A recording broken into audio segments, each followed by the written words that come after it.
इंसान से जिसने हॉस्टल के सेक्टर में जैसे बदलाव सा ला दिया है, जो सिर्फ एक एंटरप्रेन्योर ही नहीं बल्कि स्टार्टअप इंडिया का मेंटोर भी है। चलिए मिलते हैं बच्चों के फेवरेट मेंटोर से। नमस्कार, मेरा नाम चंदन तिवारी है और मैं 27 साल का हूँ। ये ना दिल्ली से हैं, ना मुंबई से, ना ही किसी बड़े शहर से। ये आए हैं चाईबासा से।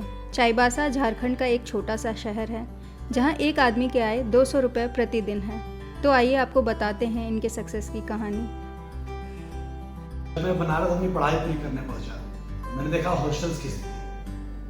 कोई हॉस्टल के लिए कोई प्लेटफॉर्म नहीं है, घर घर जाके हमें खोजना पड़ता है कौन सा हॉस्टल है कौन सा नहीं है। कोई प्लेटफॉर्म नहीं, आप हॉस्टल सर्च करो, उसके बाद परेशानियां अलग, कभी खाने का प्रॉब्लम, कभी रहने का प्रॉब्लम, समझ में नहीं आता क्या करूँ। उस वक्त लगा एक ऐसा स्टार्टअप होना चाहिए जो हॉस्टल्स पे काम करे, जो उन्हें एग्रीगेट करे, जो एक प्लेटफॉर्म दे जहाँ वो काम कर सके।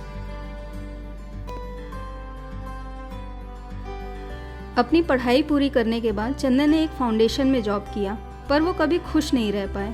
उनका ध्यान हमेशा हॉस्टल की प्रॉब्लम सॉल्व करने में लगा रहा और काफ़ी डिप्रेस होने के बाद उन्होंने अपनी नौकरी छोड़ दी और अपना कदम स्टार्टअप की दुनिया में रखा, जहां एक आइडिया को सच्चाई में बदलना था और स्टूडेंट की प्रॉब्लम सॉल्व करनी थी। जॉब छोड़कर अपने सपने को पूरा करना काफ़ी मुसीबत वाला डिसीजन था मेरे लिए।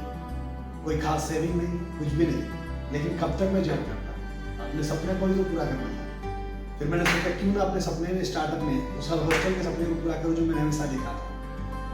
बस बिना सेविंग के, बिना किसी फ्यूचर प्लानिंग के मैंने पहला प्लानिंग बनाया हॉस्टल पे काम करने का और मैंने अपना स्टार्टअप स्टार्ट किया। बिना किसी प्लान के और बिना पैसों के कंपनी शुरू करना, और वो भी जब आपके पास मात्र 13 रुपये हों।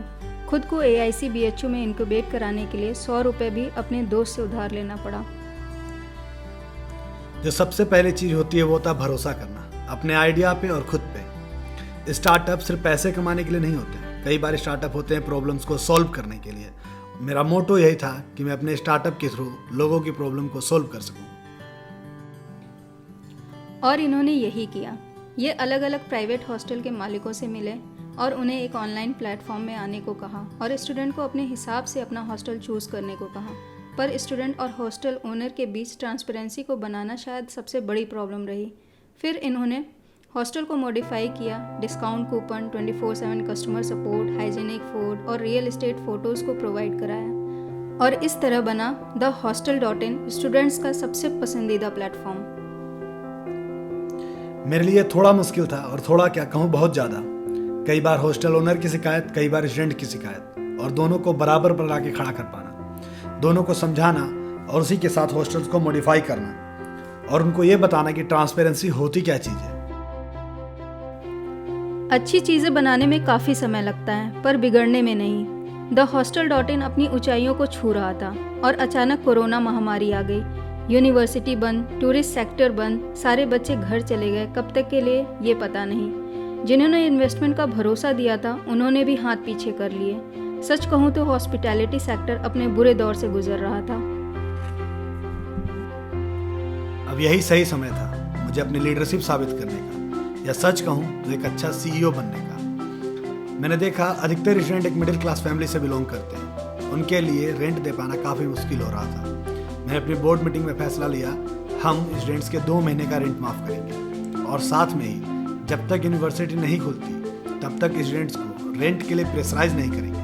वो अपना रेंट आराम से भर सकते हैं, किस्तों में भर सकते हैं, और जब वो यूनिवर्सिटी वापस आए तब वो अपना रेंट दें।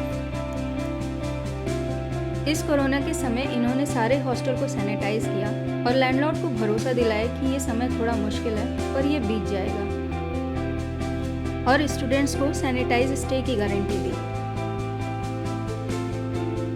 ये समय काफ़ी मुश्किल था हमारे लिए। हमने रेंट भी माफ़ कर दिए, फिर टेक का खर्च, टीम का खर्च, ऐसा लग रहा था जैसे बढ़ता ही जाएगा। हमने फंडरेज का प्लान सोचा, फंडरेज के लिए कई दोस्तों को फ़ोन किया। अधिकतर लोगों ने यही कहा हॉस्पिटैलिटी सेक्टर है, डूब जाएगा, मत सोचो। किसी ने कहा आइडिया बदलो, किसी ने कहा कोई अच्छी जॉब कर, पर मैं भी जिद्दी था, बदलना नहीं था मुझे। कुछ लोग थे जिन्होंने साथ दिया, वो कुछ थे मगर उनका साथ पड़ा था, और उन्हीं के भरोसे ने मुझे हॉस्टल्स को आगे चलाने की हिम्मत दी। और ये वहाँ रुके नहीं। कोरोना के समय में इन्होंने अपने सक्सेस स्टोरी में एक छोटा सा हिस्सा और जोड़ दिया। 13 रुपये से स्टार्ट हुए स्टार्टअप ने 6 लाख से ज़्यादा के रेंट माफ़ किए। आज तक thehostel.in ने 1200 से ज़्यादा बच्चों को सैनिटाइज स्टे और साथ ही 5500 बेड 200 प्रॉपर्टी ओनर्स को एक साथ संभाले रखा। ये कोई लक नहीं है, ये वो लीडरशिप क्वालिटी है जिसको इन्होंने हार्डवर्क से हासिल किया। दिन रात काम, टीम पे भरोसा और विश्वास, कुछ लोगों के ताने और सारी खट्टी मीठी बातें मिलाकर आज गर्व से खड़ा है thehostel.in। हार जाओगे, पर एक बात याद रखना, आइडिया या स्टार्टअप इसलिए नहीं चलता कि वो बहुत अच्छा होता है, वो इसलिए चलता है कि आप उसे कैसे एग्जीक्यूट करते हो, आप कैसे टीम चूज करते हो। कुछ भी हार जाए, कुछ भी बदले, कुछ भी समय हो, पर याद रखना सबसे जरूरी आपके अंदर की विश्वास ना हो। आपको लगना कि हाँ आप सही हो, और आपको लगता है आप सही हो तो हाँ आप सही हो।